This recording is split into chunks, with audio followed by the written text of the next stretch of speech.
మహబూబ్నగర్ జిల్లాలో eagle team జరిపిన మెరుపు దాడిలో డ్రగ్స్ నెట్వర్క్ గుట్టురట్టయింది. గతంలో స్కూల్లోనే డ్రగ్స్ అడ్డాగా మార్చిన నిందితుడు జైలు నుండి వచ్చాక రూట్ మార్చి పౌల్ట్రీ ఫామ్లో ఆల్ఫాజోలం దందాన్ని షురూ చేశాడు.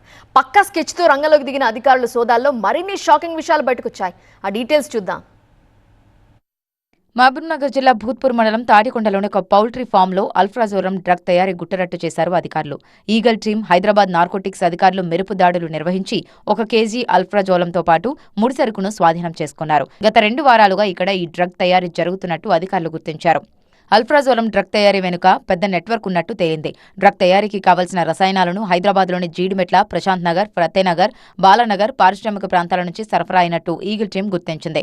దీంతో ఆ కెమికల్ సప్లయర్లపై కూడా కేసులు నమోదు చేశారు. ఈ కేసులో ప్రధాన నిందితుడు జయప్రకాష్ గౌడ్ హిస్టరీ చూసి అధికారులు షాక్ అయ్యారు. ఇతను గతంలో హైదరాబాద్లో ఒక పాఠశాలలో డ్రగ్స్ తయారు చేస్తూ బుక్కై జైలుకు వెళ్లొచ్చిన పాత నేరస్తుడు. జైలు నుంచి బయటకు వచ్చిన బుద్ధి మార్చుకోకుండా ఈసారి ఊరికి దూరంగా ఉన్న పౌల్ట్రీ ఫామ్ను తన డ్రగ్స్ అడ్డాగా మార్చుకున్నాడు.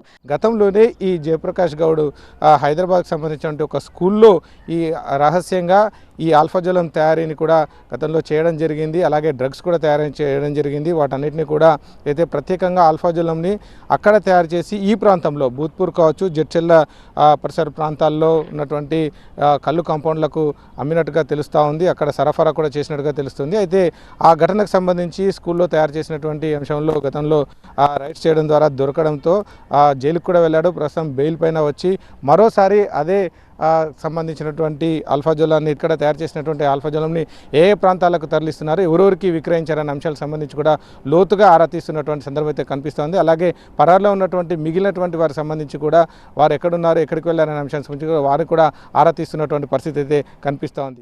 గ్రామీణ ప్రాంతాల్లో కల్లును కల్తీ చేయడానికి ఈ అల్ఫ్రాజోలం డ్రగ్ను సరఫరా చేస్తున్నట్టు అనుమానిస్తున్నారు. అయితే గతంలో స్కూళ్లు, ఇప్పుడు పౌల్ట్రీ ఫామ్లను అడ్డం పెట్టుకుని సాగుతున్న ఈ డ్రగ్స్ మాఫియా లింకులను అధికారులు ఒక్కొక్కటిగా లాగుతున్నారు. ఈ ముఠా వెనుక ఉన్న కల్తీ కల్లు వ్యాపారులు ఎవరు, వీరి ఆర్థిక లావాదేవీలు ఎక్కడి వరకు సాగాయి అనే కోణంలో అధికారులు లోతుగా దర్యాప్తు చేస్తున్నారు.